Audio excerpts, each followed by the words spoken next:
I say it should be my priority is to make as much money as I can to be able to afford to live my life with my friends and family, right? That's the most important thing to me is to spend my time with my friends and family. Right.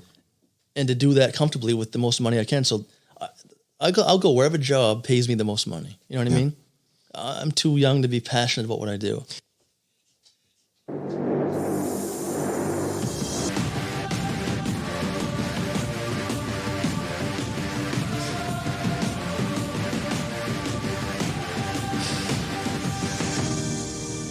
You found us, and now you're listening to Heart of a Volunteer Veterans Podcast, where we have conversations with veterans ranging from our service time, development, family, motivation, and best practices for veterans. Welcome, and enjoy the show.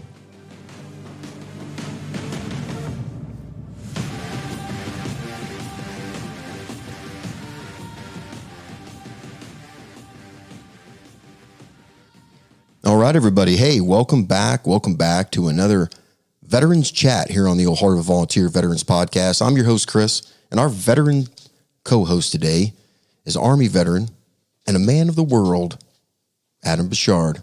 Adam, welcome to the show, my friend. Thanks, welcome. Chris. How you doing, bud? I'm doing good, man. How you doing? I'm doing great. Hey, before we get started here, I wanted to just thank you. This is I think what you're doing here is pretty special. I noticed it a while back when you first started it. I thought you're going to be like, the most unique person to get this thing on the road and rolling. And I just really appreciate it. We all want to keep in contact with each other, right? But you're actually, putting the effort out there and really going above and beyond, keeping us all informed and in tune with each other. It's good, man. I really appreciate it. I appreciate that, man. And I'll tell all the listeners, Adam is not, he's not like from Oklahoma. He's in the booth though. He's in the studio here in the Treehouse Studios, but he rode his motorcycle from Florida to get here to be on the show. Well, not just to be on the show, but name a reason. You hit me up there a while back, just last summer or whatever, saying, I appreciate having the show. I was like, listen, this is gonna happen. I wanna be there in person. I want to do this thing right. So we're trying to make it happen for a while now, but life's busy, so yeah, I had some time off here with this recent little furlough we got going on. So I figured to go for a bike ride and no other better time to come out here and get this thing done. The furlough. You jumped on your bike and just start driving. Yeah. How long ago? I left on Wednesday. This last Wednesday. Yeah. Hey, you've made a lot of. How's the weather? How's the weather been? So up until yesterday, it's been great. I've been worried about sunburns until I rolled into Arkansas and freaking 40 degrees and I'm freezing. So I drove 2 days ago. It was raining all day. I not that bad. I got rain gear, but the cold, man, this is brutal. Yeah. So going the extra effort here to come out and see you. It's worth it. Yeah. Well, I appreciate it, man. Well, we've been here since I don't even know what time. Just talking. Yeah. Just talking, and it's been a good time, man. Yeah, absolutely. It's been a good time. Now you are going. You're heading down south from here, heading into Texas. Yeah, I'm going to swing through Texas and then try to make my way back around. Like I said, I'm just trying to stay off the highways and just cruise, get some road time in. Now, are you? What's your job? So where you get a chance to just jump on your motorcycle and just take off? I'm doing a field engineering job right now, so we only work. I get only I'm on site doing jobs or I'm at home. You know what I mean? So when I'm only at work, I have to be somewhere. So as long as we live within 90 miles or so of an airport, we get called out to go on these job sites. Other than that, we're laying low. And the spring and the fall is really busy for us. So all the madness going on right now, we're kind of everybody's laying low as far as getting jobs done and bringing all kinds of extra personnel onto their sites. So we get some time to kill, and perfect time for me to hit the road a little bit. Now, how do you, just so veterans can kind of have an idea, you fly to wherever your company wants you to go and tear down turbines. Yeah. And what is the rest of what does your year look like? Can you talk about that a little bit? Like I said, the fall and the spring are really busy times for this industry. I work on mostly power plants on steam turbines. For power generation and power plants. You know what I mean? So they schedule a lot of their maintenance, their scheduled work in the spring and the fall, which is the down season. They're getting all kinds of peak hours on, air conditioning's big, right? So they come down their plants, and I mean, these plants make freaking hundreds of thousands of dollars a day. You know what I mean? It's crazy money. So the least profitable time for them is the most advantageous for them to come down and get their maintenance done. So I mean, these things run 24/7 for years. So every 3 to 5, 10 years, sometimes they have like minor and major inspections on these units, and we go in there for a couple of weeks, and I oversee the work being done, and then we put it back together so they can get that thing back online. And how many of those are you doing in a season? So like I did 3 small ones out in Vegas in February, and I did a small one in Massachusetts there a couple weeks ago. But typically, if it's a long one, like a major inspection, will take anywhere between 3 and 5 weeks. From usually one of those a season, and maybe a couple of small ones. So, you know, I'd say spring and the fall is usually the really busy time for us. But it's been leaking into the winter a little bit. Yeah. But it's a lot of short jobs. You know, I mean, 7 to 10 days, 12 days, because everybody goes in there with the best intentions. Like, you know, small problems, going to fix this, but we always find a nightmare. So you get stuck there a little longer, but. And you're all over the country. Yeah. Or always the great spots, right? They put power plants right in awesome spots. Right. In the middle of nowhere. Right. Yeah. Away from. Yeah, like I say Vegas, but I drove like out to Prim. You know, I mean, it's like freaking 45 minutes out in the middle of the desert. Yeah, it is. Yeah. So I was out there at one of those solar fields. It was really cool. You talk about by the huge one? What's that?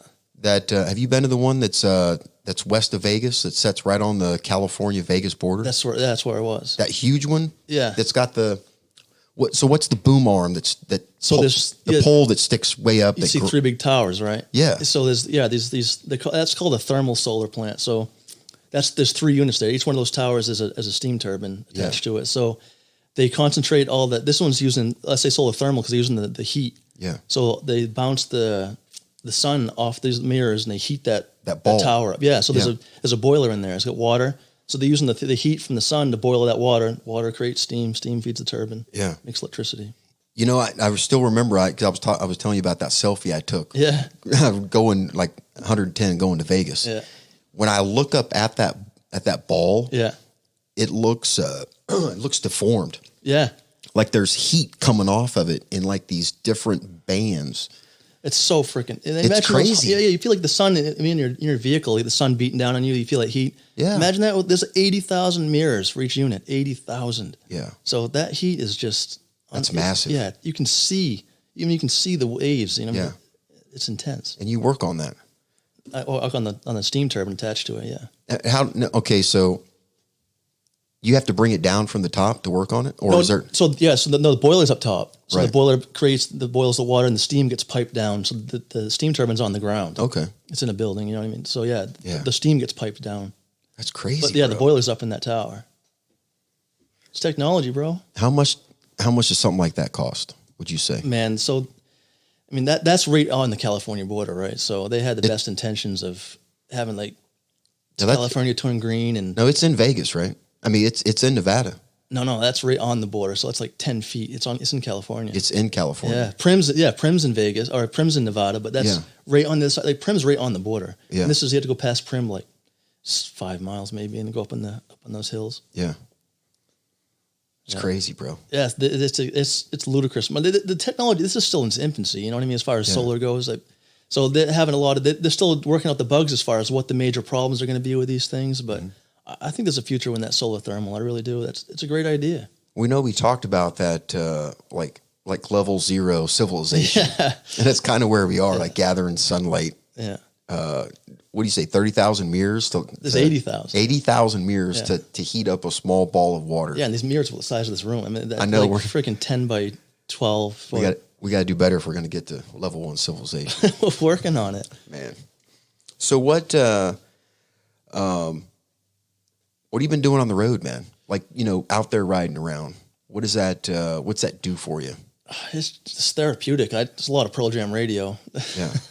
I mean, do you unwind? You know what I mean? It's stressful. People think it's stressful on the road, being defensive the whole time and constantly a head on a swivel, aware. But you just gotta.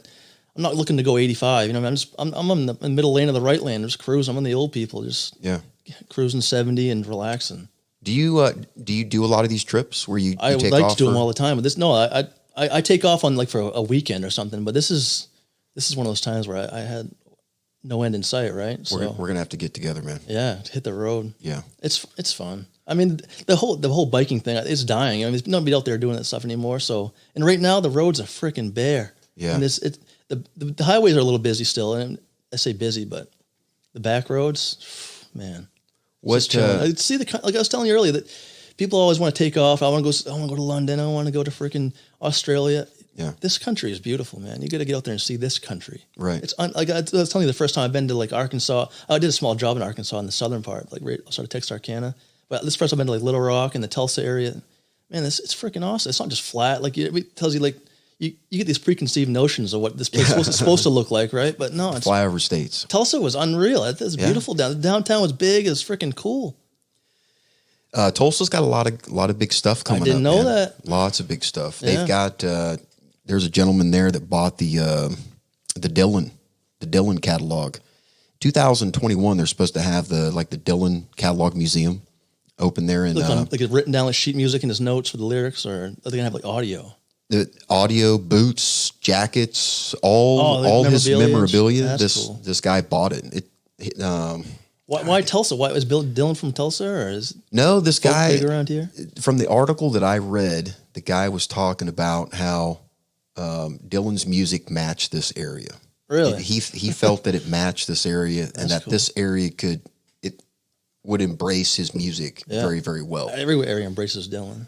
Well, you know that a lot of people were talking about this in terms of like Tulsa being like the next Austin, because Austin built off of its music scene. Yeah, it's like the new Nashville, but it's old now, right? That happened a while ago. That's where all the young bands are going to get found is in Austin. So, well, you can look at even like Stillwater, like Garth Brooks went here.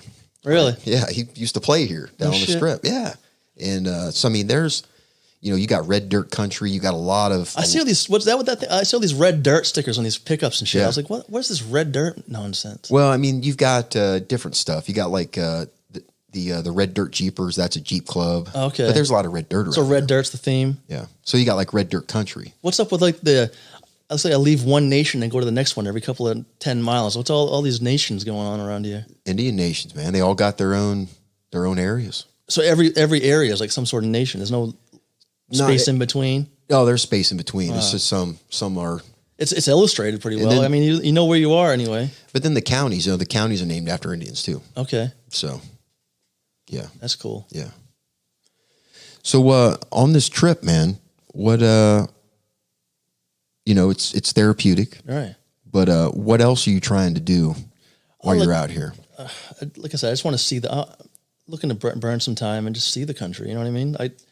I've seen a lot. Like I haven't been to Oklahoma before. This is the first time in Oklahoma, so this is nice. I've been to Texas a bunch of times, but I'll probably make the way back around the Gulf. And I've only been on the highway. I've been from like the Houston all the way back to Florida on the highway, but I may take the long ride and go on the coastal side. Are you gonna be visiting some more folks? Yeah, I'll see some more people. I'm reaching out to some people that I haven't seen in a while. I see some people pretty regularly, but I'll reach out to some guys, some old vets and stuff. I'm gonna when I graduate, man, I'm gonna do that. I've made promises to a bunch of Life friends. gets in the way, man. It's tough, but it does. But like I told you, I was going to come out here. Like I meant it. Like it wasn't the next weekend, but yeah, I'm making the effort here. I wanted to at least show the appreciation that you deserve for this. This is great, man. Well, the crazy thing is you like message you like, hey, I'm gonna make it out there. Yeah, I'm gonna be riding, and I'm like, all right, and I'm thinking like, okay, it's gonna be a little while, and then of course all of this, coronavirus kicked up. And I get a message from you yesterday, and it's like, hey, I'm stopping in Tulsa. And I'm like, good Lord, bro. He actually did it. Yeah. And then, of course, you rode in the rain and got here this morning. Yeah. And here we are, man. Yeah. No, it's I love to ride. We've talked about that. I got to get down there and see CJ. I'll come down and see you. We'll get a ride. I'd like to, if you're going to be in Florida during that time, I'd like to I like to ride Key West. Oh man, that's a good ride. I went down there for school. You did? I went to I did the amphib phase as from amphibious reconnaissance school down there at the Coast Guard station. So I've been down there. I just haven't been down there since. So I took that ride a couple of times, and I feel like if you brought a passenger, they get way more out of it because you're gonna crash. You get carried away looking out on the side of the road and up to the ocean. Like there's so much to see. Yeah. And it's like a 2-lane road on a bridge for 15 miles a lot of the time. Yeah. So it's beautiful. It's That'd a be great lot of ride. fun. A lot of fun. Now, are there places to stop on the bridge? They have like little. But like before and after, not really on the bridge. I mean, it's just too, like I said, there's a car coming at you. So, but before, there's a lot of spots before and after. People fish on. I mean, people fishing everywhere down there. Yeah, yeah. I'd like to stop and get some pictures and that's stuff like that. This is not the ideal riding weather. I didn't plan on riding in freaking 40 degrees, but that's not. Yeah, it's like 75. You get sunscreen on, and it's great. Yeah, yeah. We're gonna have to do that. We'll have to get CJ. I think he still has a bike. We'll have to grab some more guys too. You got the connections. I'd grab everybody you can. We'll probably do that. We'll put it out. We'll just rip it down there. Yeah, that's a great spot too. Shit gets weird down there. It's nice. Yeah, it does get crazy. I was just down there in January. Actually, seen some old college buddies, and I still remember the McDonald's was pink, and there was like flamingos like all over the place. Oh yeah, it's crazy. It's like you pull into Key West and you can't believe it because all the way the Keys are quiet all the way down there, right? It's freaking 100-something miles. Like it's quiet. There's small little key towns here and there, and it's all fishing villages, and it's really nice. But you get to Key West, and it's like, what? Vegas just turned up all the way at the end of this road. Yeah, it's a pretty bustling little place. I hate going down there because I come back and I immediately hop onto realtor.com and start looking for houses. Like, start finding out where you sit in the world. As far as I can't afford this shit. Like, what are houses like down there? They're on top of each other, and they're like anywhere from 6 to a mil for a small. You know what I mean, like a 2-1. Yeah. Who cares, right? Yeah. I'd sell every possession I had and just live flip-flops and freaking no shirt on. You know, part of me, man, I'm not going to lie. I've been like, hey, a couple of veterans. I got a veteran buddy that's up in New York, and I keep trying to, we need to do something. Yeah. We need to do something. But if you go in with somebody for a place, like, you're going to, hey, if both of you had to, shit went bad, you both had to live there, you could comfortably, and it'd still be cool, and go in together and just get a sweet pad. You got to make the move. That's the hardest part. That's found that same thing. Like you make these plans with all your buddies, on the vet buddies, but you got to be the first one. Like as soon as someone makes the move, then everybody's obligated. Then right, they can't back out. So I think I jump on it. I still think South America. Yeah, like having a place in South America. Just like in the jungle. Yeah, off the beaten path. Where like literally like your buddies could be like, hey, I'm going down to the place this weekend. Yeah, you gotta be able to find a place for cheap for like 3 or 4 you go into it, right? Oh yeah. And then you can turn around, and I've known a lot of people that have talked about they pay a local that just comes out there and checks on it. All the guys on the island used to do that shit in Philippines, right? A lot of those older guys would have a crash pad over in the Philippines from when they were a million years ago when they were 20. Yeah. Yeah. No, I'd like to do that, man. There's been a lot of people that have taken their bikes and biked South America. That'd be crazy. On bicycles or motorcycles? Motorcycles. Really? Yeah. Yeah, that'd be an adventure. The roads, you haven't it's not. We can't even correlate our highway system is compared to the roads down there. Like, there's no going 80. You know what I mean? There's potholes the size of the small countries down there. I think like on if you were going to do like the Chile side, you might have a little more luck. I thought about doing a van trip, like flying down, buying a van from somebody that did the trip, then pay some bucks to get it kind of refitted, get the engine checked. You're living the dream here. You're going to graduate college soon. You can do whatever the hell you want. Yeah. All you need is this podcast equipment. You can broadcast from Chile. As long as I got internet, man, I can make it happen. Those little Verizon freaking packs, you can get wireless everywhere, right? I'm sure they got internet and all that kind of stuff at little. Where's your van? Where? That's what I'm saying. Yeah, I don't know. No, you know what, man? I think the living in the van, because I wanted to do that. I want to travel around in a van, podcast, talk to veterans, get in the veteran communities and kind of help out. But as far as like my back and my neck, man, it's just too much. I have a hard time just driving from here 3 hours to the ranch in my Jeep. That's not the most comfortable vehicle anyway, right? Well, nor is a van that you're living in. Yeah. Like a Sprinter van, at least I could stand up straight. But if I couldn't get one of those, I had to get a regular van. I'd be hunched over. Go get it looked at. I have, man. It's just, I don't want to have surgery and get it all cut up and everything. Start doing yoga. Hot yoga and stretching, man. It works. And drinking plenty of water. Yoga works. Yeah. I've recently started dabbling my feet a little bit into yoga because I'm tired of this back pain shit too. We're getting old. Where have you been doing that?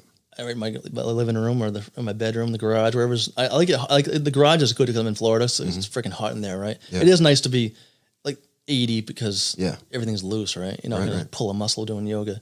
But I've been doing the Yoga X, the P90X version. Really? Yeah, it's intense. It's pretty cool. It's not freaking easy. I come out of there exhausted. I'm going to check that out. Yeah. What about, have you been to a studio? Hell no. Why do you say it like that? Because you imagine how foolish I would look in there, falling over and shit. Like, at least you're at home and nobody's going to see you. I got my Ranger panties on. Like, I'm not going to freaking go into some yoga studio like that. Go in the back. Go in the back. Do your yoga.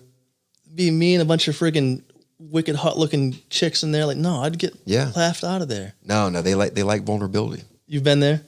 I've been to a couple of studios and done some yoga. I'm not very good at it. I'm not no, gonna lie. I'm not. I'm terrible, but it's you have to start somewhere. Now, I mean, granted, man, like I'll like look at like they start putting you into positions and shit. Yeah, I mean, they'll come around and like kind of help you, but really? You know, if you're new to it, they're not coming in there to make, you know, hey, we got a new one up here. Hey, come up in the front, new guy. Yeah, I wouldn't like that. You just stay in the back and they don't yell at you. Really? No. They're just like, hey, how you doing? Like, oh, I'm good. I've only seen it in movies and shit. I guess I gotta check one out maybe. Yeah, I'd go with another guy, just like one of the buddy just to freaking share in the misery, but I don't know. I don't know. Maybe going alone's the best bet, huh? Maybe the first time. Yeah. Yeah. Because here's the thing, you may end up in this vicious cycle of asking your buddy, hey, have you gone to yoga before? Right. No. And he goes, but he's done it. Oh, yeah? He's been before like 4 or 5 times. He just didn't want to tell you. And then you didn't get a chance to do it. So it's probably better to go and like, I've only been once. What's the advantage to doing it at a studio versus doing it at home? I don't know. I think it's just being around people. Like you learn more shit about it, like educational wise. Well, yeah. I mean, it might be maybe the mood. Yeah. Just like the vibe of it all. I'm into like broadening my horizon, I guess, as far as the workouts thing go. I'm tired of, I've been doing powerlifting for so long. Like, yeah, I just recently started friggin' changing over to like doing more 10 to 15 rep kind of things. Cause you do 5 reps. I would do 10 reps of something. I'd be smoked. And I'd be like, this is ridiculous. I can't be doing one set of 10 reps and being exhausted when I can power lift everything. So I've been trying to changing gears as far as, so I'm into how old are you now? I'm 38. 38. And soon to be 39. Yeah, you're getting up there. I'm ancient. You got to take care of it, man. I know. But I feel at the same time, we look at like our demographic as far as the rest of the country. I feel like we're doing all right. I mean, we got to be in the top, 10 percentile, right? Oh, yeah. I mean, everyone else is putting this kind of effort in. Yeah. We're up there, man. All right. I don't feel so bad. No, don't feel bad. No, you know, I've spent this whole time, man, in college, and like literally, like we were talking about, I don't do any cardio other than walking my dog. That's crazy to hear you say that. That's crazy. And I walk to class. Now sometimes we'll get over by the track and I'll run. Yeah. I'll run with him and stuff like that, and it feels good. Mm-hmm. But I mean I don't go to the gym. I got kettlebells. I got one on the porch. Yeah. And I sling it every once in a while. I do some stretching with it. Yeah. And but you don't feel the need, huh? I think right now it's like I just want my body to kind of like settle down. Right. Kind of figure out like grow into its age. Well, kind of the thing is like when I got out, man, I was like, you know, I was 210 pounds. Yeah, beast. And that stuff's great, but it's a lot of effort to keep it up. Yeah, it's a full-time And if gig. you can't keep it up, then it starts to kind of fall away. Yeah. And then I just got to the point where I'm like, let's just get rid of this extra weight. Because the thing is like my neck and my back, it was always hurting, and I couldn't get it to stop. And it was just like, you know, my doc was like, hey, you got high cholesterol and you need to lose some weight. He told you to lose weight? Well, I wasn't fat though. No, I mean, but it's like, you know, hey, your weight is still high for your height and your age. Why are you in peak physical condition? Yeah, but I wasn't doing anything. You're looking good naked at this point. It's all that counts. Yeah. And so the thing is, man, it was just kind of like, well, you know, I'll start eating right. Yeah. And then I got on kind of a food challenge with another veteran that came on and co-hosted. And so weight just started falling off, started feeling good. And, but no, I say that because when I graduate in Tulsa, they've got Cohesion Brazilian Jiu-Jitsu. Oh, nice. That a veteran is the co-owner of it. So I'm going to go work out there. He's got, some really good veteran stuff he's got going, and veterans that he's working with there. And then get into probably one of the CrossFit gyms. Yeah. And just do a little bit. One, just to kind of, Fluid movements. Yeah, I'm with you. Like I Yeah. want to do reps of like body weight stuff. I don't need to be freaking deadlifting 415 pounds. You know what I mean? that and like the old, like the old PT standards. That stuff is like, it's, it's Lean and mean. Now it's functional. If you do CrossFit, it's functional fitness. Right. It's that, push-ups and pull-ups, that stuff's good, but like being able to pick up your rucksack and get over a wall, like functional fitness. That's great. So this stuff is and plus it's geared around mobility. And as you get older, that's all that counts, right? You need to have that mobility. Yeah. So I'm looking forward to it, man, because it's, 4 years in school has been. Yeah. We'll start now? Yeah. No, I'm not going to. I'm not going to. They got all the gyms closed down, man. Oh, that's true. They got all the gyms closed down. I keep forgetting that we're living in some sort of crazy utopia right now. Yeah. Everyone's told to stay home and be scared. It is crazy because usually people are driving by. There's nobody anywhere right now. Like I told you, the roads are dead. Yeah. I was worried. Like I told you, I was worried about freaking. I'm actually thinking about heading home early because I'm worried about the gas stations. The gas station is closed. I can't get more than 200 miles on the road, and I'm paunched. Yeah, I got a 5-gallon tank. I don't think they will. They're going to be essential business. I mean, they can keep the pumps open, right? Just you just ATM card. You just run your card. I'll just be eating who knows what. The gas station we went to get stuff at. Yeah, he was literally. It's like the night before last night when I went in there. She was like, "There's never more than me and one other person in the store," and so when they went back and kind of looked at it, the store never had more than 2 people in it. Oh, before this? At any given time, really. Other than busy hours. Yeah. So they basically decided there's no reason to close it when there's not going to really be anybody in here. The only part I worry about now too is the ATM keypad. Like when you're paying for shit at the cashier. I've been trying to use my knuckle and shit because I don't want to. I feel like that's probably the dirtiest part, right? Got to take a pen with you. It probably is. Yeah, I started thinking about that a couple of days ago too. Like we're all washing our hands so much that we're rubbing the freaking fingerprints off. But yeah. I keep using all these keypads and forgetting about washing their hands out. That's probably the worst part. You know what I mean? Every swinging dick that goes through there is using that keypad. Yeah. Yeah. So. And they ain't washing their hands after picking everything up. Yeah. It's a crazy place. Yeah. I hate to even have to be living in a headspace like this right now. Like, this is not a healthy environment to live in, being afraid of everything all the time. Yeah. The germs. You know what I do, man? I grab door handles. Yeah. I shake hands. You know what I mean? It's just. You can't change your life. Like it's second nature, right? You grab someone's hand. Yeah. I mean, I do. Like when I'm on campus, yeah. I was washing my hands and stuff like that. But when I'm around the house, yeah. I might wash my hands. Maybe I don't. It's just me, Yeah. My dog's not going to catch it. No. So, when I go out and about though, I make sure I'm, keeping my distance from folks, doing what, being socially responsible to a point. I get it. Yeah. I'm not going to try to buck the system and be like anarchist. You know what I mean? Yeah. But if everybody feels this petrified, then I'll play along, but I'm going to still go for a bike ride. Yeah. I'm not going to bring my life to a screeching halt. Well, here's my thing. I think that if you're out there riding your bike, even if you're out there running or riding a pedal bike, getting some exercise, nobody around you. No. I think that you're fine. It's when people start to collect that.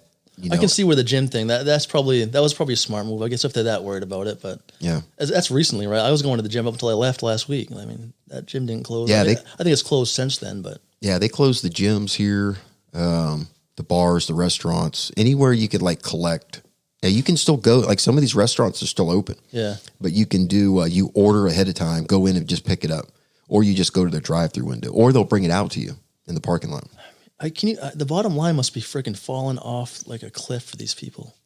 Well, here in Stillwater, man, and I imagine this happen across a lot of campuses, the towns. I've seen a lot of U-Haul trucks. People getting out of town. Where are they going? Well, they had the students move out of the dorms. Really? So, yes, so this semester's over for these guys. They can stay in the dorms if they want to.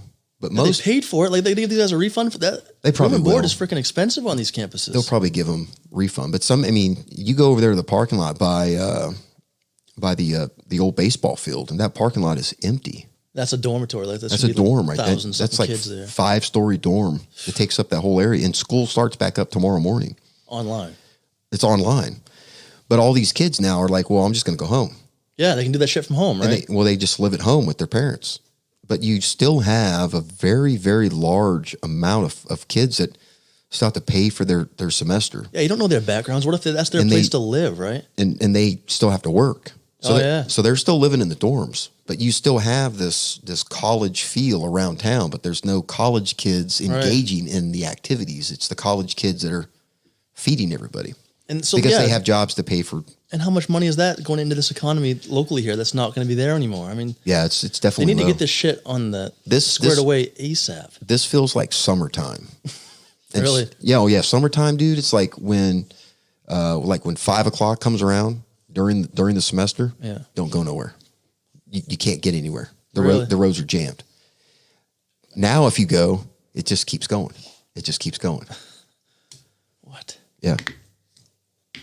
I don't. Where's the end? I just want to know where the end. I want someone to say where the end may be. They don't even know what. This is so open ended right now. What? How long do you think it's going to last? Man, I guess the only model we have right now is China, right? Like China said, they're on the downhill slide of this whole thing. So we're probably 3 or 4 weeks behind them, maybe. Are we that far? Or are we months behind them? Yeah, I was in February, early February. I was when I was at my job in Vegas. We were hearing, it was just hopping on the news about China just finding this stuff. You know what I mean? Then it was weeks after that before they peaked. If it looks at the first report, it's December. So you're looking at December until 2.5 weeks ago when their death numbers reverted. Yeah. Started going down. And then their recovery started going up. Right. So I think that's the reason why they're saying December to now. And then they're projecting us the other direction, giving them that much time. Yeah, but we can't sustain this lifestyle right now until December. That's unacceptable. Well, no, not till December, but for another 2 months. That would still be tough. Unacceptable. Yeah, that's going to be like economic problems that we're going to spend 10 years recovering from. It's not. Yeah, I don't think the risk reward is worth it at that point. I mean, like I told you, the stock market. I mean, I think this is some crazy stuff. I think at some point things are going to slowly get turned back on. But I think the point that we were making, like with technology, is that if you're going to keep the kids out in order to, for the rest of the semester, that's a very short time, right? But at the same time, you have a lot that slip through the cracks that don't have the technology that they need. Of course, there's a lot of people they're donating computers, and I think there's a phone number you can call to get free internet service if you're a student, right? And so I think there's a lot of people out there that are trying to do it, but definitely if the kids don't go back in, there needs to be a robust online for the, elementary, junior high school kids. There's just no way to monitor it, right? I mean, there's no way to guarantee that when the teachers start next year that these kids learned that over that time period. Yeah. So they can pick up where they left off. It's going to be a lot of confusion. Yeah, we're going to look back on this for a long time and try to Monday morning quarterback it, but I just don't know. But you know what? I think that I think the social change is going to come from. Here's the thing: I've heard a lot of people talk about we're getting ready to do this.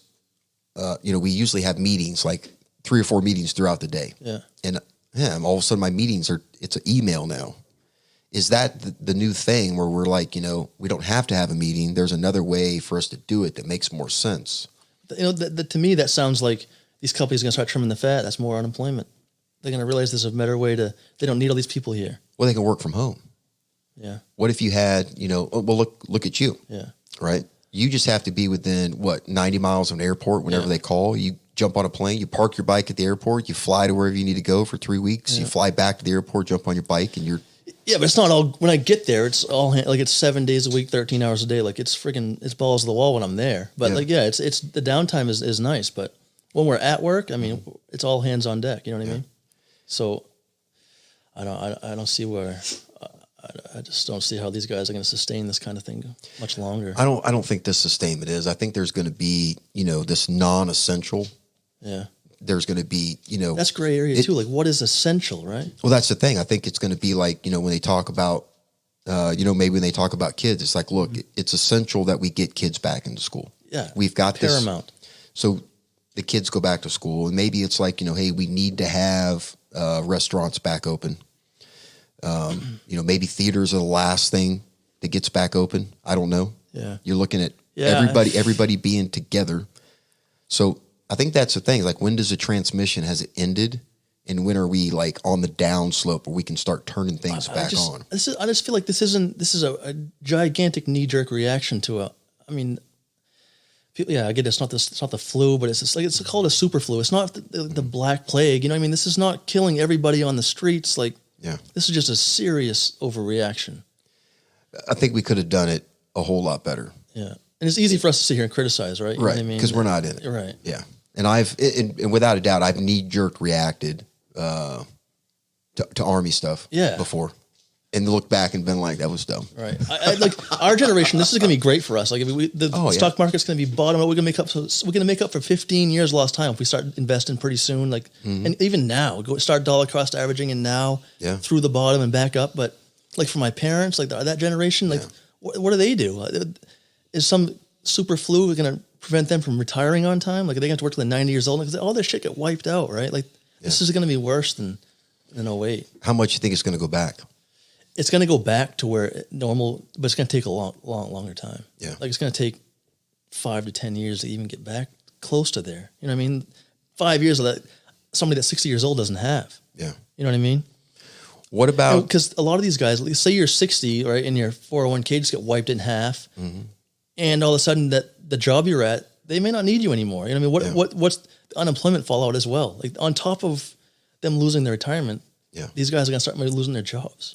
Well, I still remember the last crash we had. I mean, we had people commit suicide over the losses that they were taking, and people that were changing careers. I mean, working as cooks and in restaurants and stuff like that. Just to make ends meet. From Wall Street to there. It's crazy.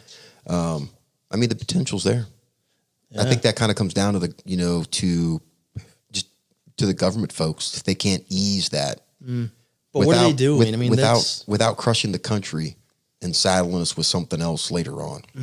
There's no easy way out, right? And don't get me wrong, there's going to be a certain amount of population that's going to be hurt regardless.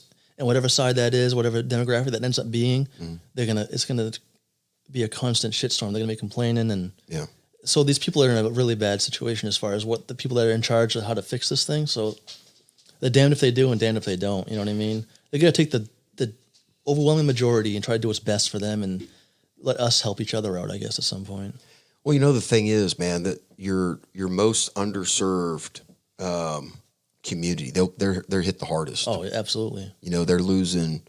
We were talking about like the rent, right? Yeah. If they turn around and say, what were we saying? They were saying if the banks pushed a mortgage payment to the end of the month, right, the owner of the house that's renting the house isn't required to skip a month. I think they're going to start forgiving, like the mortgage holders from making payments, but I don't know if that's going to trickle down to the tenants. If I mean, I don't think there's any force requirement right now as far as making those landlords also forgive the rent payments. Right. So they may be held not liable for those payments until this whole thing turns around. That's talk of that, but I don't know if it's going to trickle down to the actual tenants, which is the underlying problem, right? Which is tough because if you're looking at most people that rent, they work, jobs that, to help pay that rent. Yeah. They don't own homes. I'm sure there's a huge percentage of Americans that rent, right? Oh, yeah. Yeah. So, I mean, that's just and some of that, I could. And those are the people, arguably, those are the people that are going to need the help the most, right? Right. They're the ones that's the demographic that's going to need the most assistance in this thing. Well, they're the folks that are going to be, they're going to get laid off. Yeah. They're going to still have a rent to pay, family. If they can't make that payment, what are they doing? They're just getting booted out. I think, didn't they say something? I think HUD said they're not going to enforce any evictions or any foreclosures. I think they already come out and said that. Yeah. But when I was talking to Travis there at West and Dunn Law there in Wisconsin, he was saying that the courts there, they're just, hey, we're not doing anything. Really? And so it's like a lot of this stuff is just backing up. And then once it turns back on, they'll go back into it and start going through the dockets again. But like they're doing some stuff that can be done like over the phone. Or like nominal stuff. Well, if you're doing a divorce, and it's like you can have both people there on on video chat with their lawyers present. Maybe they'll find out how important life is and redirect their thoughts into saving the marriage here with all this this crisis going on. You never know. Maybe the problem was that he wasn't around enough, and now that he can be home. Around. Yeah, they can fix it. Yeah, you never know, man. Have you heard about the police forces being told to stand down a little bit, not pull so many people over? Or I haven't heard that. I heard a little bit on the West Coast. I didn't see any evidence of it in Florida. There was freaking cops everywhere pulling over people. But yeah. I've noticed a little bit on the way out here. Hasn't been a whole lot of police and presence. Huh. I wonder, because they have to be out there, right? I wonder if they're just going to kind of let someone, like, if you're 10 miles an hour over the speed limit, let that slide, whereas they may have pulled you over last week. You know what I mean? Because the big rigs are screaming right now. I'm sure there's some huge pressure on the transportation industry to deliver these goods that are the shelves are bare. So I've seen the big rigs have been flying, but I would imagine if you have a reduced number of like passenger vehicles on the highway, like what really is across from or aside from your freight inspectors, right? They travel the roads and like pull trucks over and check their logs at any given time. Those guys should be out there. Yeah. But probably a minimal amount of troopers out there. Have them set up at key areas so they can respond. Right. The response time is what's necessary at this point, right? Yeah, I think like that heavy in traffic patrolling probably is not necessary. There's nobody on the. I was in downtown Tulsa yesterday. There wasn't a soul. It was like 3 people out there. Yeah. I'm 3. I mean, it's. That's I can't wait to go back. Yeah, I can't wait to go back and see what normally, because it's really crazy to see these places like this, ghost towns, these major metropolises. You know what I mean? Yeah. Yeah, man. Usually like around the BOK area down there in Tulsa, man, it's kicking. I was right downtown by the sheriff, like by the courthouse, right down. Like I said, the loft right downtown there. I mean, dead. It's crazy. There was no cars out there. There was like 7 sheriff vehicles right there, all hanging out with each other. You know what I mean? Yeah. Because I think they were getting ready to enforce a curfew or whatever, but all the bars and restaurants are all closed. Yeah. I don't know if they have a curfew here. I've been out walking Magnus when it's dark, but I don't think these small towns are so much concerned about the major metropolises. You know what I mean? Well, the college students are gone. That's all I have to worry about. I'm just glad that I don't have the drag racing cars ripping up and down. Dude, I don't know where these drag racing cars came from, but this semester, they've been everywhere. Really? Yeah. Well, last semester was the diesel pickups with the real loud, and they ripping up and down the road. You're just growing too old to see that's cool anymore. Well, I mean, I'm in here trying to podcast, man. Oh, true. I can't have no, freaking drift car showing up on the podcast. Are they college kids? You see them in class? They are college kids. I don't know. Most of the kids in my classes are philosophy and psychology folks. They probably don't have race cars and stuff like that. It's usually like they're thinking their way down the street. Yeah, they're usually like the sports therapy folks or the. So, I know what your plans are when you graduate. Have you talked to the guys you're going to school with, the guys and girls, like the philosophy students? Like, what are their plans? Like, what kind of job market is open for them when they get out? Here? There is a good handful of them. They're going to get their masters.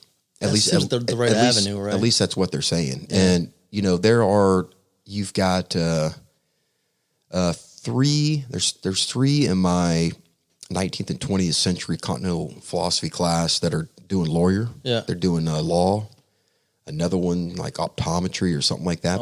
This is like they get it here and then they build on it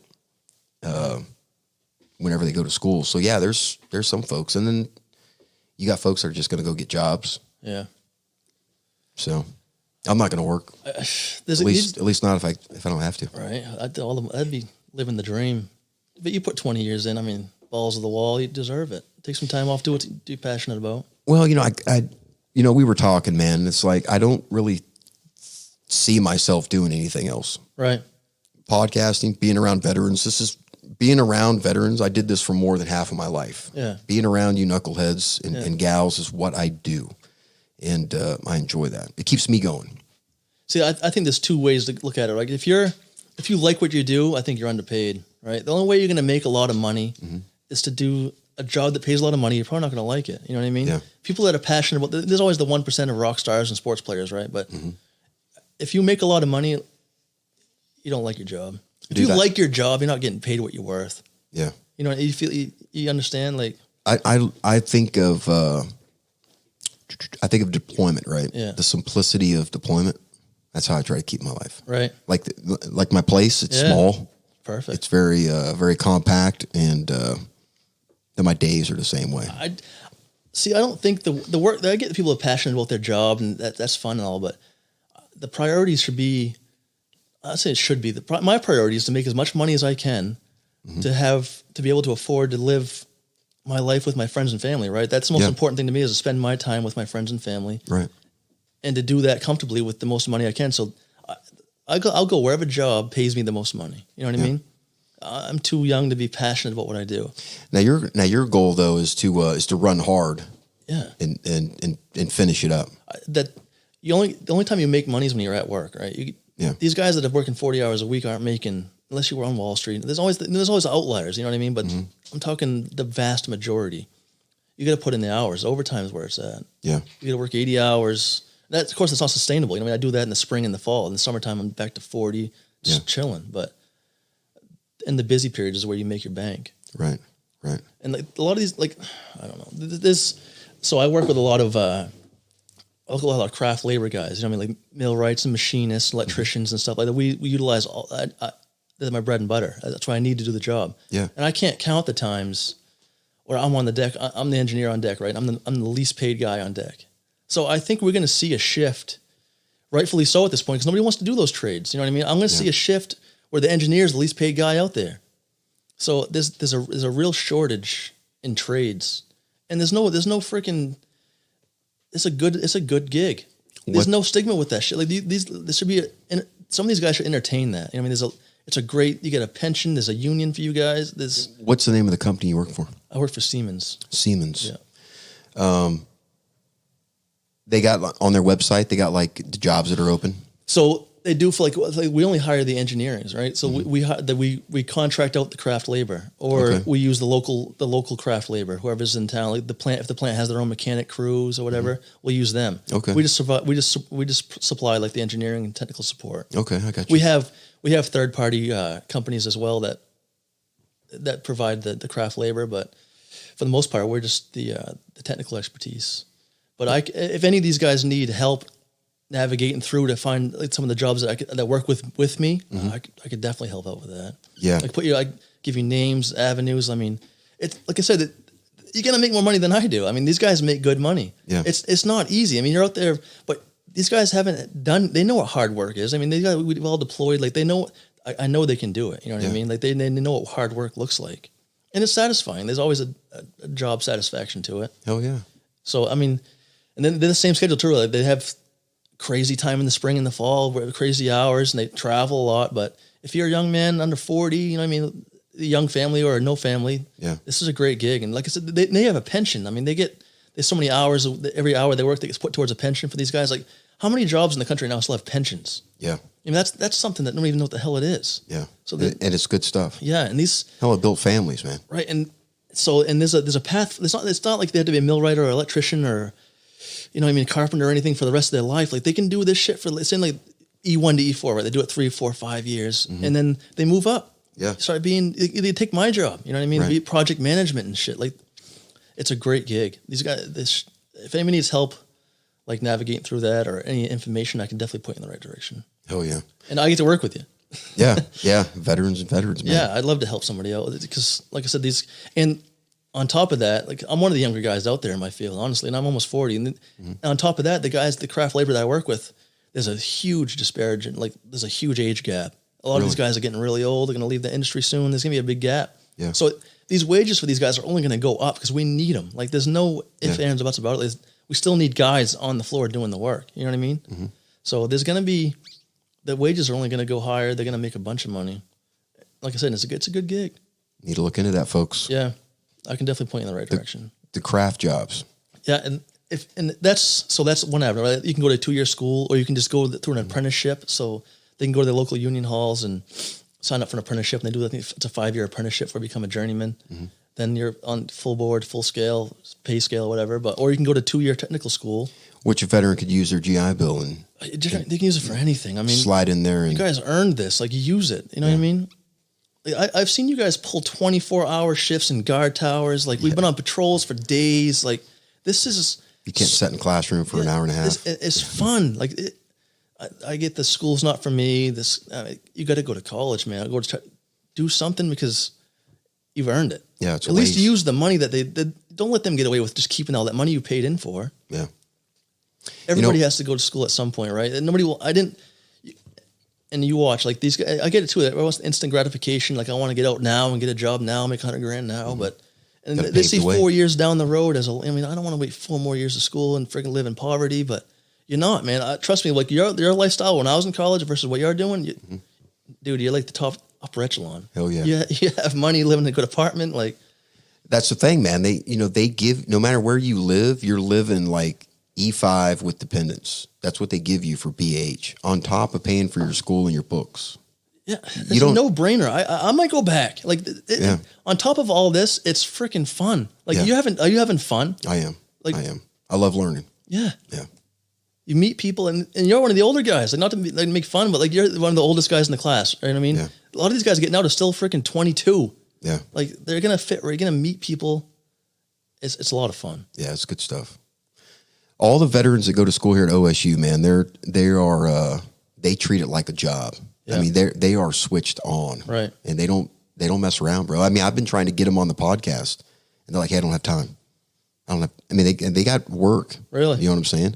Oh yeah, some of these veterans, man, they're 12, 16 hour, a semester trying to get through it. Yeah, I mean, they got like you said, it's like they want the instant gratification, but they know they got to work for it. Yeah, and there's no reason to go.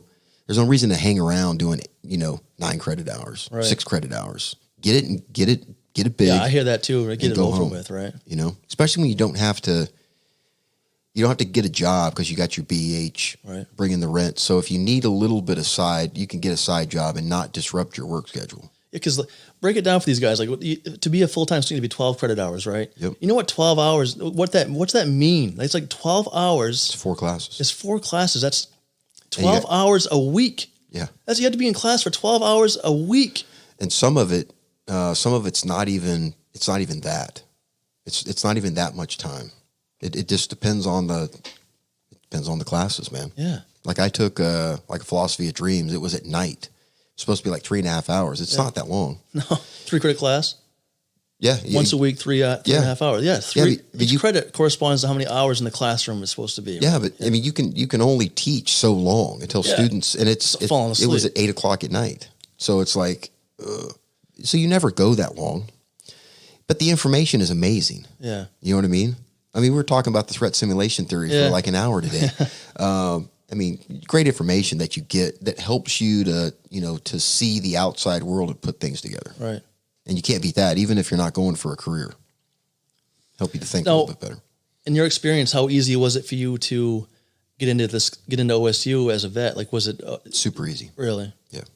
You think it's going to be easy for these guys to get into any school around them easily? I think so, man. Minus even Ivy League, of course, but like a local university, like a state school. Oh yeah. No, and even down like in Texas, Tennessee, California, even easier to get in. Yeah, and you're not even from Oklahoma, right? So you're out of state.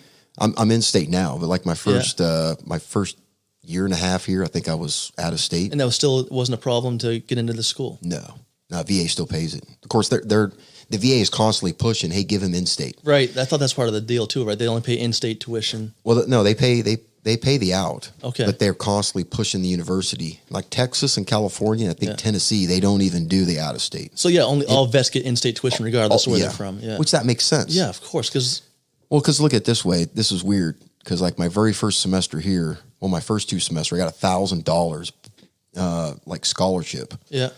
That,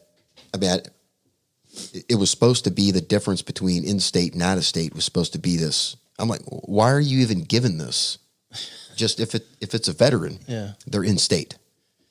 Yeah, I thought that was. I heard a lot of states doing that, but I didn't know that all of them are on board yet. It has to do something with accountability. It's the same way you cannot go down to the DMV down here and get your veteran plates, like the reduced price. You have to go to the VA, the Muskogee County VA, and get a DMV like exemption card. It's a card that has like you get two tags a year, and there's on the card there's just tags, and they write them in on each one, the year, and they stamp it. You have to have that in order to do it, because the DD-214 won't work. The state does not allow the workers to give that discount. What? No, because they could give it out to anybody.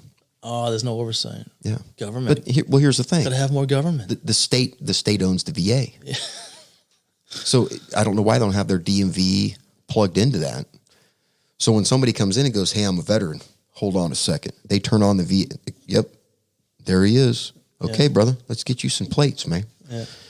They don't do that. They'll figure it out. Trying to hold the man down. Well, the coronavirus, it's bringing changes, man. You never know. Even to the DMV. Even to the DMV. I just went through a DMV experience myself, too. It wasn't that bad. It wasn't that bad at all. It's not that bad. Yeah. It's gotten better. Yeah. I think- Streamlined. I think the movies. As long as you're squared away, it's the same thing in the military. Like they want you to have 80 pieces of paper, but as long as you have all the stuff that they want, it's fast. You know what I mean? Yeah. Don't go there with like a freaking library card from your junior year of high school and your old ID and expect something to happen. You know what I mean? Yeah, you're not going to get anything. No. Not going to happen. If you have all the right paperwork, you should be good to go. Yep. So are you involved with the vets here on campus? Just a little bit. Yeah. I go in there, and I'm not the SVO president or anything like that. I haven't run for any office up there, primarily because those are young veterans. Yeah, yeah.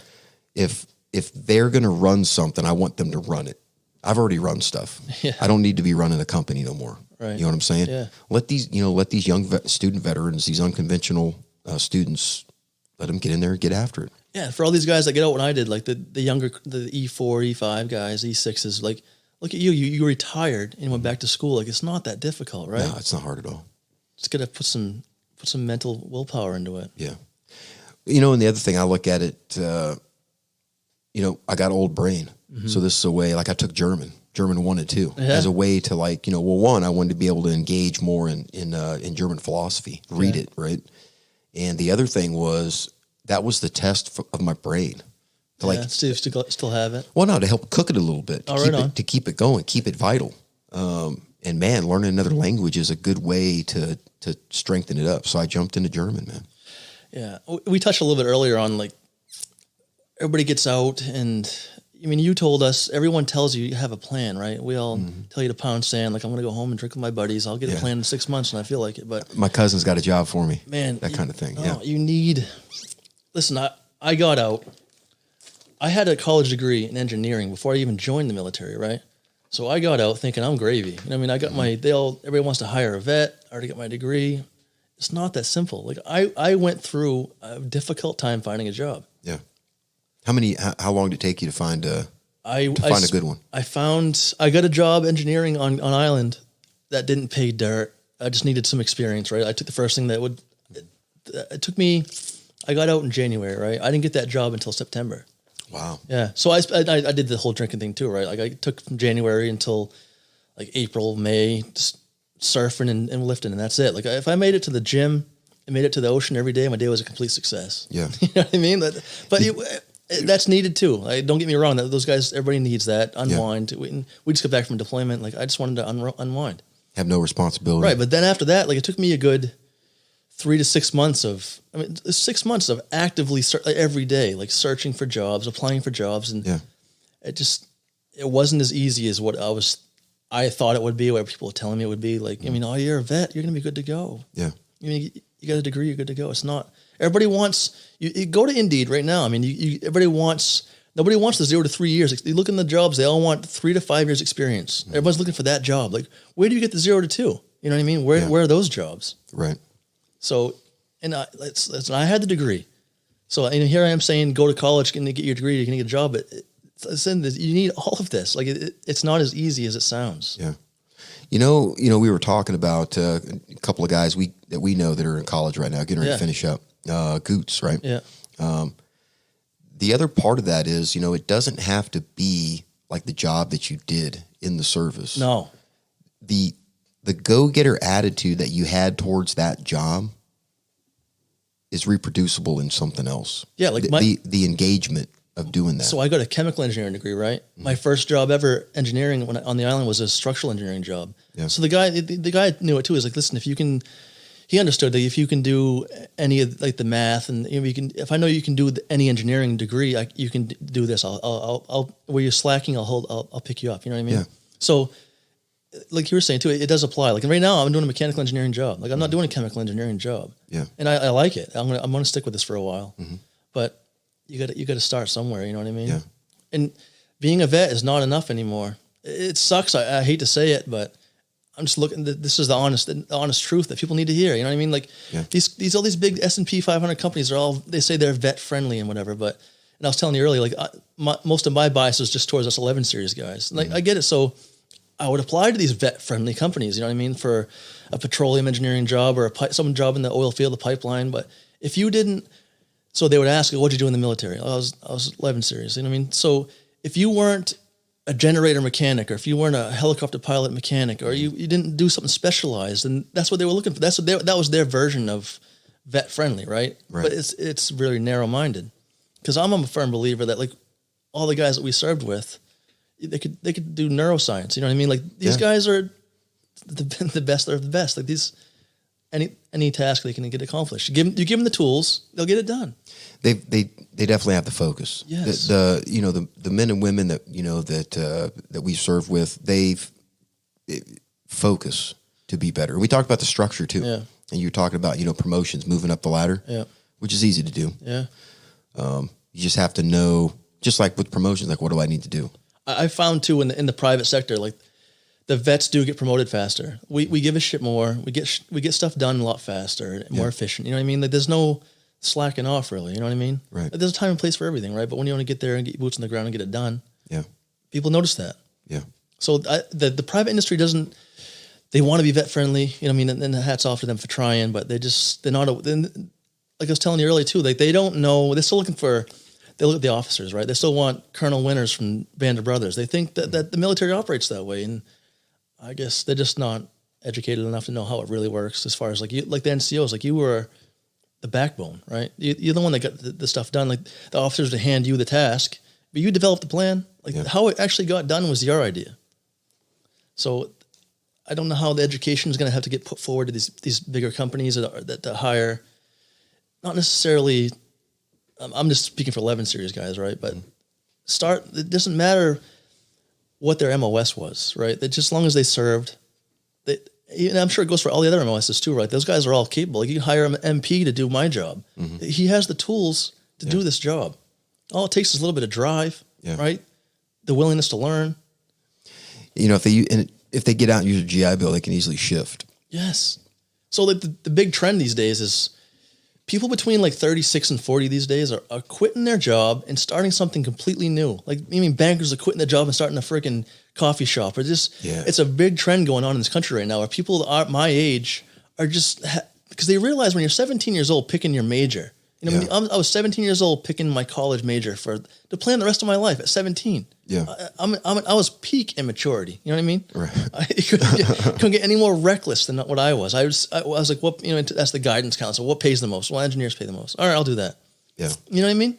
I was not equipped. I wasn't even equipped at 23 when I graduated college to join the workforce. Like my maturity level is not there. And it's probably a lot of men. I feel like it's probably a male problem more than anything else. Like we're just not equipped, the most of us, to be picking our life path at 17. Yeah. So people are finding that out now. They're getting to my age and like, this is not what I want to do. This is not what I had in mind. Like I'm grinding out 9 to 5 and just not happy.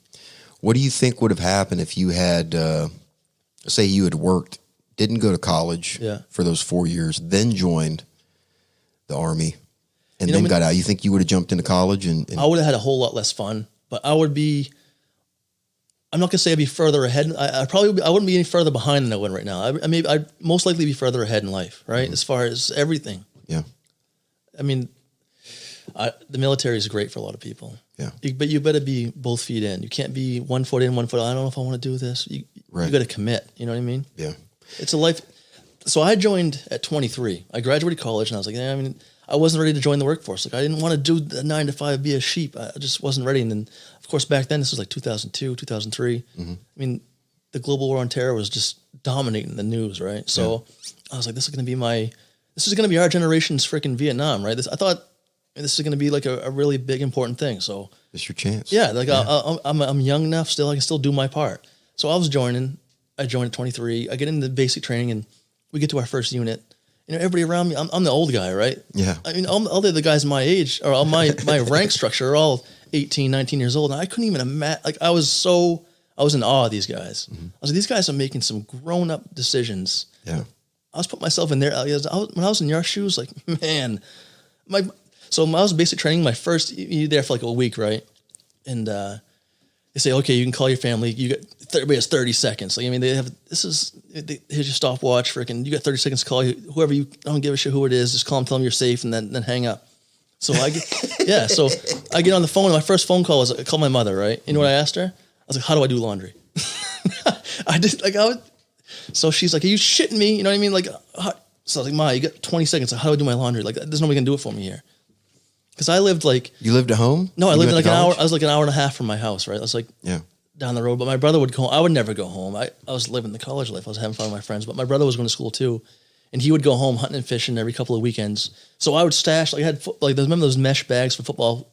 Equipment went in, the hockey gear. Yeah. So I would have like 3 of those, like stuffed with every freaking pair of pants and shirt that I owned. Like I would wear every piece of clothes I had until he stopped by my place at Friday afternoon when he was on the way home and dropped it off at my parents' house, and my mother would do my laundry. That's shameful. Yeah. But like, if they're gonna enable me to do it, I was just gonna do it. I was gonna do my laundry. Yeah. I didn't know how to do. That's how unprepared I was for the world. Not even doing my own laundry. So that's my first phone call, basic training. Mom, how do I do my laundry? I knew a little bit, but the thing is, like, washers and dryers back when I was young, if they didn't like kids messing with them, because when they broke, they were expensive. Yeah.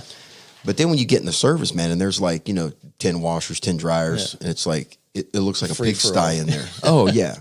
Pigsty. Yeah.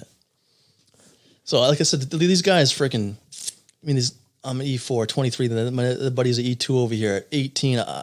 It blew me away that these guys are making these grown-up ass decisions at that young. They can do that shit and then make it 4 years. We go to freaking deployments, 15 months. Yeah. Go back home for 10. Go back over 15 months. Like, if they can do that, they can sit through class for an hour. I promise you. If I can do it, any of those guys can do it. They were much better off than I was. Right. No, I think that advancement, man, of going to school, it's definitely a good thing. Yeah. And there are a lot of veterans that are getting on it. There's a lot of veterans that are, like you said, they're like reluctant.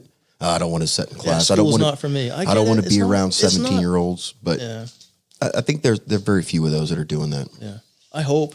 Yeah. Because they're learning. If they thought that way, they're learning fast that the opposite's true, right? Well, they've all tried to get out. Their cousins try to get them the job, and it's not easy. Like, if I had a hard time, I can't imagine what they're going through.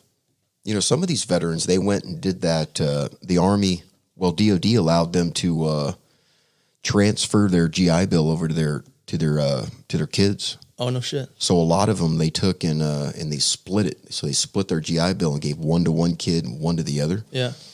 And then they just don't have any. Right. But I will say this for the listeners out there: if you're a disabled veteran, I want to say that the VA says if you're 20% or more, you can go in for voc rehab. So if you're an infantry soldier, 0311, 0321, anything like that, you can get voc rehab. Well, anybody can. But if your job is not lining up for jobs out here, go to college and get it done. Or at least a trade, like I said, at least a trade school, because those craft labor jobs, there's going to be a serious shortage real soon, and we need them. What are those jobs again? Like machinists, millwrights, carpenters, like electricians, like instrumentation, like techs. Yeah. Even like plumbers and carpenters. You know what I mean? Like, we need these.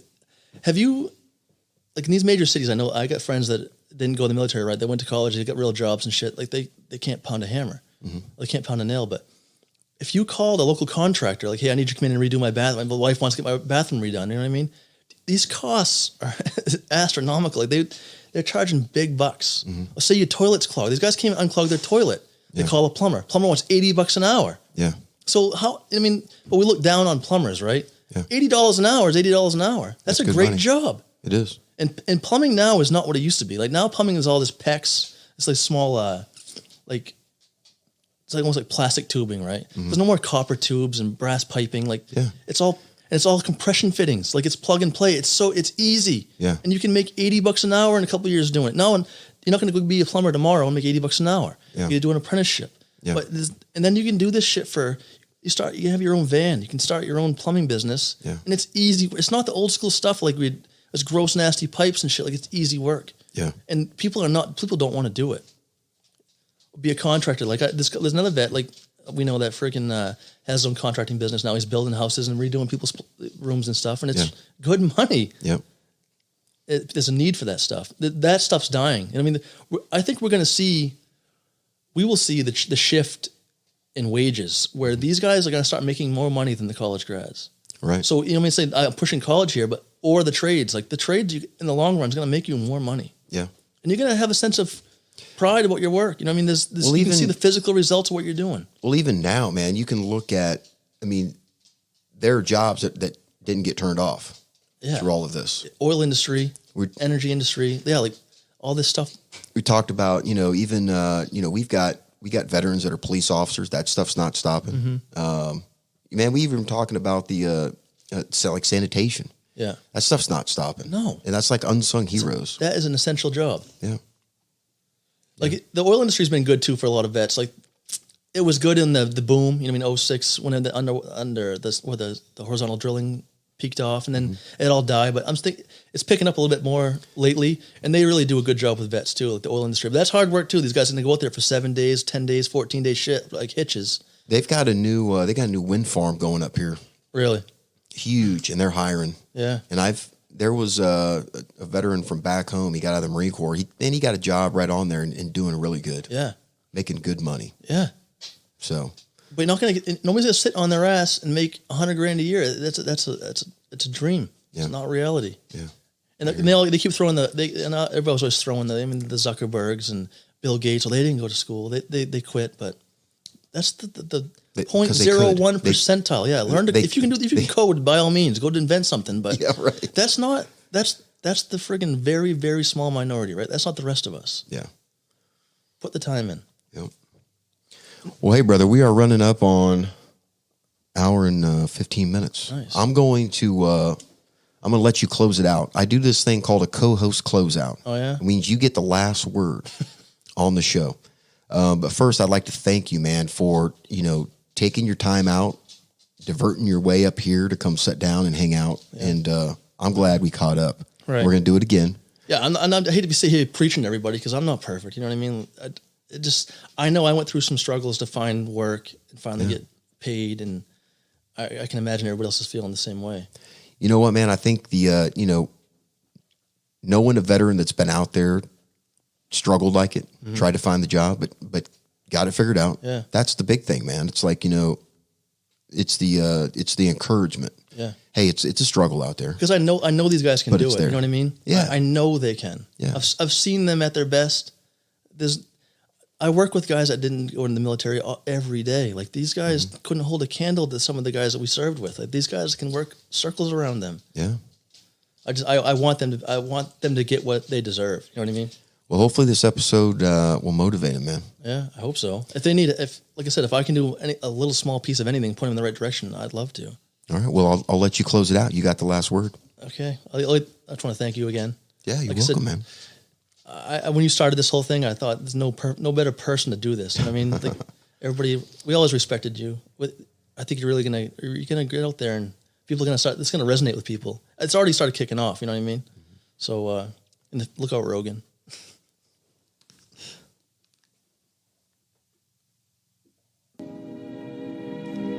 And now, folks, it's time to say goodnight.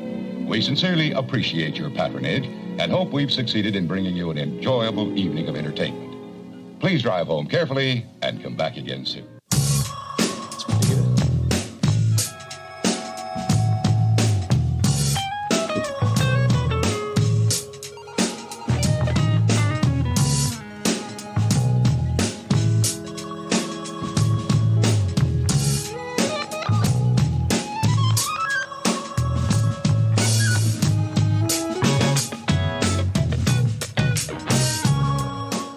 Heart of a Volunteer, copyright 2020.